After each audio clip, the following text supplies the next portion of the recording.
बच्चों, जैसा कि हम लोगों ने पिछले वीडियो में ड्राइंग से मल्टीप्लाई करना सीखा था, अब हम देखेंगे ज़ीरो और डेसिमल का कॉन्सेप्ट मल्टीप्लिकेशन में।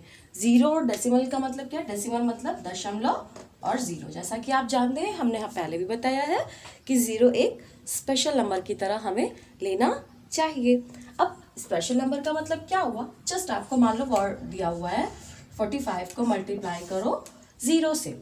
आपको ज़ीरो का टेबल पता है, 0 1 ज़ा 0, 0 2 ज़ा 0, 0 3 ज़ा 0, 0 4 ज़ा 0। मतलब हम ज़ीरो का टेबल पढ़ते हैं तो चाहे जितनी बार भी टेबल पढ़े, आंसर क्या आता है? ज़ीरो ही आता है। इसका मतलब क्या हुआ कि 0 45 ज़ा भी 0 होगा। करके देख लो, 0 5 ज़ा 0, 0 4 ज़ा 0। आंसर क्या आ गया?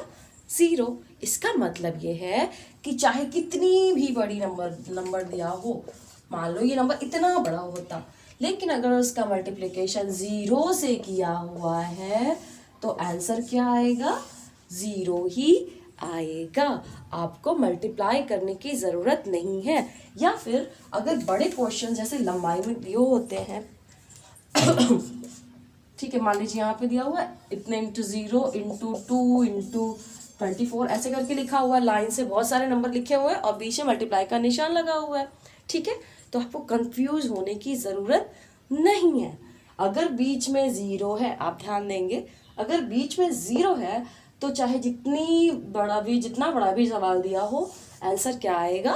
ज़ीरो ही आएगा। मतलब ज़ीरो का मल्टीप्लिकेशन सिर्फ ज़ीरो ही होता है।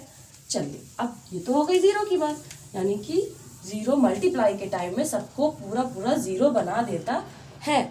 मतलब ज़ीरो कहता है कि मुझसे पंगा मत लेना। क्या कहता है? मुझसे पंगा मत लेना, वरना मैं सबकी वैल्यू ज़ीरो कर दूंगा। चलिए, अब बात आती है डेसिमल की। मान लीजिए ये नंबर है 46.3, जिसको आपको मल्टीप्लाई करना है 2 से। किससे मल्टीप्लाई करना है? 2 से। वेरी सिंपल, मल्टीप्लिकेशन हम वैसे ही करते हैं जैसे हम नॉर्मल मल्टीप्लिकेशन करते हैं।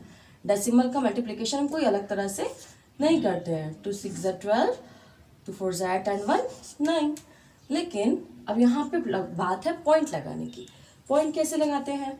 एक तो ये 3 हो गया, तो हम पॉइंट लगा देंगे 1 नंबर के बाद। यहाँ तो कोई दिक्कत नहीं है, 1 नंबर के बाद पॉइंट लगा है तो हम 1 नंबर के बाद पॉइंट लगा देंगे।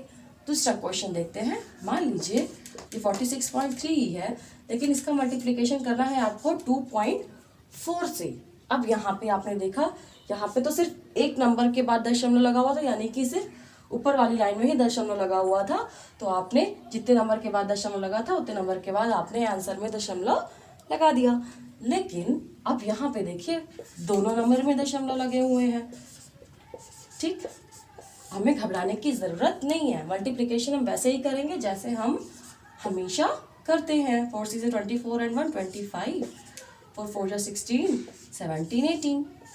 वंस के नीचे क्रॉस, 2 3 ज़ा 6, 2 6 ज़ा 12, 2 4 ज़ा 8 एंड 1 9, 2 6 5 11, 8 2 10 1 11, 9 1 10 1 11। वेरी गुड, क्या आंसर आया है? अब इसका 1 नंबर के बाद दशमलव लगा हुआ है और यहाँ भी 1 नंबर के बाद दशमलव लगा हुआ है, तो दशमलव के बाद टोटल कितने नंबर हो गए हैं? 2 नंबर हो गए। तो हम भी 1 से 2 नंबर के बाद पॉइंट लगा देंगे। यानी आपने देखा कि हमने मल्टीप्लिकेशन वैसे ही नॉर्मल प्रोसेस से किया है, सिर्फ आंसर के टाइम में हम ध्यान देना पड़ता है कि दशमलव हमें कहाँ लगाना है। तो इसका 1 नंबर और इसका 1 नंबर, तो दोनों को मिला के मैंने 2 नंबर के बाद दशमलव लगा दिया। अभी यहाँ पे कोई और नंबर होता तो 1 2 3, तो हम 3 नंबर के बाद दशमलव लगाते, क्योंकि मल्टीप्लाई भी चेंज हो जाता, तो अभी हम यहाँ पे नहीं करेंगे।